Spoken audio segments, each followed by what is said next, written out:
Hello Internet, I'm Remote Leg. Let's design a research station. Here's our list of ship designs. Research stations are at the bottom. The only difference between the three types is that each must have at least one lab of its special type. This doesn't bother us because we are going to build a generic research station, so we are going to have all three labs on board. Let's pick energy completely on a whim. I like to order my components by category. Perhaps you prefer alphabetical. It's fine, whatever works for you. I always start with the command center. We always seem to need one, so let's get that out of the way.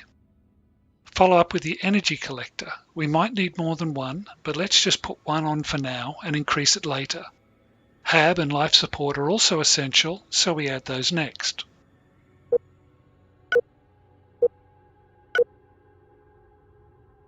Now comes our labs. This is going to be a generic base, so we start with 5 of each. There will be more. I like generic labs because it allows our scientists to use all their skills. A scientist with skills in all three disciplines, energy, high-tech and weapons, on a research station consisting only of energy labs, will only use and improve his energy skill. In our base, he gets to use all his skills. What we intend to do is build one generic lab in a well-protected backwater of our empire and put all our researchers into it. Then we surround it with defensive bases. We don't want all our researchers killed. This is easier to manage than having multiple labs scattered about the empire. If we want to increase our research rate, we just build more labs, but we keep our researchers all together in one heavily defended spot, a kind of research gulag, if you will. Finally, we add some basic components: a docking bay, reactor, gonna need more of those, but not just yet, fuel, and a cargo bay. And last of all, we give her a name. I like to use boring names that are descriptive, so I start with the function, research, and I like ultra. And finally, I put the number of each research lab on this design, 5 of each. And let's help the automatic naming by kicking off with a Mark 1. That's it for the shopping list. Next, we look at our warnings and increase components until we have enough of each. Notice this does not change the order of components in the list. Add another couple of reactors for more power.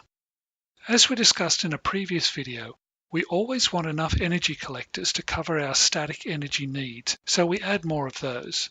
That's better. Can we get away with fewer reactors now that we collect more energy? No. What a pity.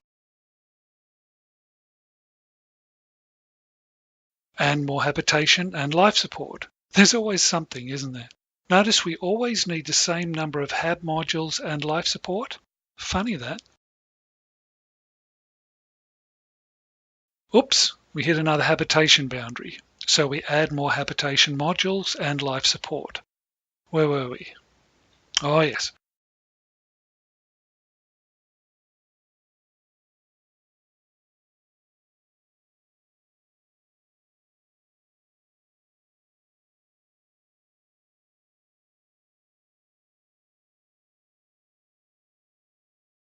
And our static energy requirements have grown so much we need more energy collectors.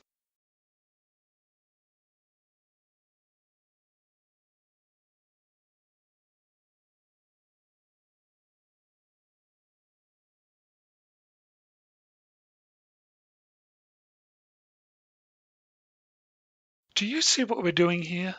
The order of these components is set by the order we choose them, and that order never changes on the ship design screen.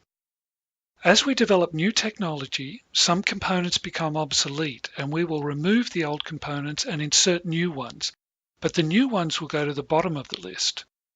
We're inserting the components that rarely change first and the things that often get replaced last, so it's easier to scan a design to see if it needs upgrading. For example, our research will improve life support, but it just gets better. We never actually need to replace the life support component, so it will always stay near the top of the list where we can ignore it. When we develop quantum reactors, the fission reactor will get removed and quantum reactors will get added, but they will get added to the bottom of the list. It's just a little tip to make our empire more manageable. Our energy needs are being met. We have no weaponry or defensive capabilities because, as I said at the start, we are going to put this base in a very safe place and surround it with defensive bases. Those bases will have the armaments. One last check of the name. Oops, 555 no longer applies. Let's change it to 888, and don't forget to save. Click the like button or subscribe to make me happy. Seriously, it helps a lot.